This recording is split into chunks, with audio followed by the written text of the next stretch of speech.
এই ভিডিওটি দেখলে দুইটি ডিজাইন তৈরি করতে পারবেন আপনি। প্রথমত আর্জেন্টিনার জন্য এরকম ফ্যানমেড পোস্টার যেখানে আপনার নাম থাকবে পোস্টারে। তারপর দেখাবো কিভাবে এরকম ফেসবুক কভার ফটো তৈরি করতে হয়, সেখানে আপনার ফটো এবং নাম দেখতে পাচ্ছেন। আর সেটা তৈরি করতে পারে যদি মোবাইল ফোন ব্যবহার করে, তাহলে ব্যাপারটা কেমন হয়। চলুন শুরু করি আমাদের আজকের ভিডিও। চলে যেতে হবে আইডিওগ্রাম এআইতে। ওয়েবসাইটটিতে আসার পর প্লাসে ক্লিক করে এখানে আপনাকে এই প্রম্পটটা দিতে হবে। ডেসক্রিপশন বক্সে এই প্রম্পট মানে এই টেক্সটটা আমি দিয়ে দিয়েছি, ওখান থেকে কপি করে এনে আপনি এখানে বসাতে পারেন এবং এখানে আপনি আপনার নিজের নাম দিবেন, এই নামটিকে সরিয়ে।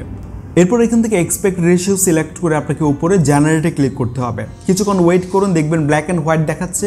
একটু ওয়েট করুন ফাইনাল রেজাল্ট আসার জন্য। এই যে দেখতে পাচ্ছি চলে আসছে। এরপর আপনার যেটা পছন্দ এখান থেকে আপনি হোল্ড এন্ড প্রেস করে ডাউনলোড করতে পারেন, বা 3 ডট মেনুতে ক্লিক করে আপনি এখান থেকে এই ফটোটাকে ফ্রিতে ডাউনলোড করতে পারেন। এবার দেখাচ্ছি কিভাবে কভার ফটোটা আমরা ডিজাইন করতে পারি। প্রথমে আমাদেরকে আইডিওগ্রাম এআই সার্চ করে হচ্ছে আমাদের একটি ওয়েবসাইটে প্রবেশ করতে হবে এবং এখানে আপনি অ্যাকাউন্ট ক্রিয়েট করে নেবেন আপনার জিমেল অ্যাকাউন্ট ব্যবহার করে। তারপর প্লাসে ক্লিক করে একটা প্রম্পট আপনাকে এখানে লিখতে হবে, কিছু টেক্সট দিতে হবে। আমি এগুলো আমাদের ডেসক্রিপশন বক্সে লিখে দিয়েছি, আপনারা একটু দেখে নেবেন। দেন এখানে জাস্ট নামের জায়গাটায় আপনি এটা সরিয়ে আপনার নিজের যে নাম আছে সেই নামটা এখানে বসিয়ে দিবেন। এখানে রাসেল আহমেদ ছিল, আপনি এখানে সরিয়ে আপনার যে নাম আছে সেই নামটা এখানে লিখে দিয়ে জাস্ট আপনি এখানে জেনারেটে ক্লিক করবেন। তো এই নামটা এখান থেকে সরিয়ে আপনি ক্লিক করলে আপনাকে একটা টাইপোগ্রাফি স্টাইলে হচ্ছে আপনাকে একটা লোগো মেক করে দিবে। সো আমরা জেনারেটে ক্লিক করলাম, কিছুক্ষণ আমরা ওয়েট করব এটা তৈরি হওয়ার জন্য। আমাদেরকে বেশ কিছু রেজাল্ট, যেমন 4টা রেজাল্ট দিচ্ছে এবং কিছুক্ষণ অপেক্ষা করবো। এই যে ব্ল্যাক অ্যান্ড হোয়াইট থাকবে, ঘাবড়াবেন না। যখন এটা কমপ্লিট হবে তারপর আপনি ফাইনাল রেজাল্টটা দেখতে পাবেন। তো আমরা এখান থেকে একটা ওপেন করছি, তার মধ্যে যেটা আপনার পছন্দ হবে সেটা আপনি এখান থেকে ইজিলি সেভ করতে পারেন। তো আমরা এখান থেকে ধরেন 3 ডটে ক্লিক করে ডাউনলোড করতে পারি, অথবা আপনি এখান থেকে হোল্ড এন্ড প্রেস করে এখান থেকে আপনি ইমেজটা ডাউনলোড করে নিতে পারেন। তো এই প্রসেসটা আপনারা অনেকেই জানেন। যেমন আপনি এখান থেকে এটা যদি চান ডাউনলোড করতে, এভাবে হোল্ড এন্ড প্রেস করেও করতে পারেন। তারপর আমরা পিক্সেল অ্যাপটি ব্যবহার করতে পারি, এটা লিঙ্ক ও ডেসক্রিপশন বক্সে দেওয়া আছে। অ্যাপটিতে প্রবেশ করে আপনি 3 ডটে ক্লিক করুন, তারপর ইমেজ সাইজে যান এবং এখান থেকে কাস্টমে ক্লিক করে প্রিসেটে ক্লিক করে আপনি এখান থেকে যদি ইউটিউব কভার আর্টস মানে ফেসবুক কভার আর্ট দেন, তাহলে এটার সাইজটা মোবাইল থেকে পুরোপুরি দেখা যাবে না। তাই আমরা যেমন চ্যানেল ব্যানার এটা দিচ্ছি, চ্যানেল ব্যানার এটা নিয়ে জাস্ট টেক্সটটা আমরা এখান থেকে সরিয়ে নিব। তারপর আমরা যেটা করব, ঠিক নিচে চলে আসব, এই দিকটাতে ক্লিক করব। তারপর আমরা যাব এখান থেকে কালারে, এখান থেকে আমরা যাব হচ্ছে সলিড কালার উপরে। হ্যাঁ, এখান থেকে আমরা ব্ল্যাক কালার চুজ করব, একদম মানে কমপ্লিট ব্ল্যাক যেটা, এটা আমরা সিলেক্ট করে এরপর আমরা প্লাসে ক্লিক করব ফ্রম গ্যালারি।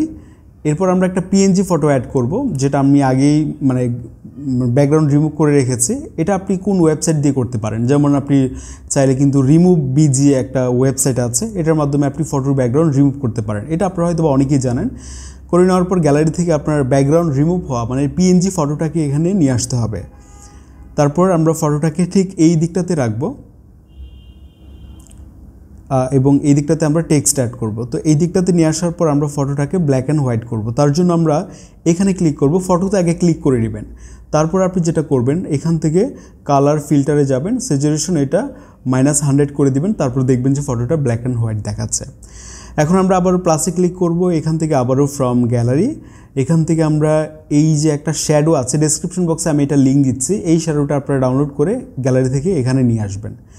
তারপর আপনি এই ফটোটার এক সাইডে হচ্ছে এই শ্যাডোটা দিয়ে দিবেন, তাহলে আমরা একটা সিনেমাটিক ভাইব দেখতে পাবো এখানে। তো এটা আপনি চাইলে এখান থেকে আপনার মতো করে রাখতে পারেন যেভাবে চান, এখানে একদম পারফেক্ট আছে। এখন আমরা যেটা করব, আবারও যাব প্লাসে, এখান থেকে গ্যালারিতে যাব, আবার এখান থেকে এই যে টাইপোগ্রাফিক টেক্সট যেটা, এটা আমরা নিয়ে আসব। তারপর আমরা এই দিকটাতে এসে এখানে আপনি দেখতে পাবেন ইরেজ কালার, এখানে আপনি ক্লিক করুন। তারপর এটা অন করুন, এখান থেকে আপনি এই যে এই আইকনটা এখানে ক্লিক করুন। তারপর এখান থেকে আপনি যে কালারটা রিমুভ করবেন এটা আপনি এখান থেকে দেখিয়ে দিন। তারপর এখান থেকে রাইট বাটনে ক্লিক করুন, এটা কিছুটা বাড়িয়ে দিন আপনি।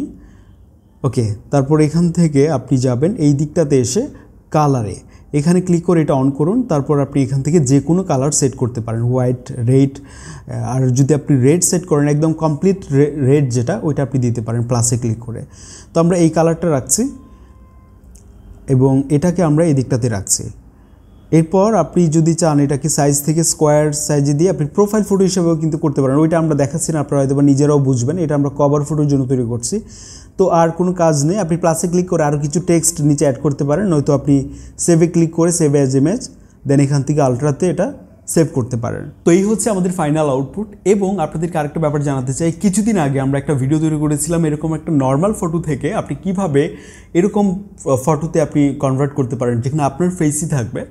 তো ওই ভিডিওটা দেখে আপনারা এরকম ফটো জেনারেট করে নিতে পারেন, করে আপনি এই কভার ফটোটিতে যদি ব্যবহার করেন তাহলে দেখতে এটা আরও বেশি অ্যাট্রাকটিভ লাগবে। পারেন ওই ভিডিও লিঙ্ক ডেসক্রিপশন বক্সে আমি দিয়ে দিচ্ছি।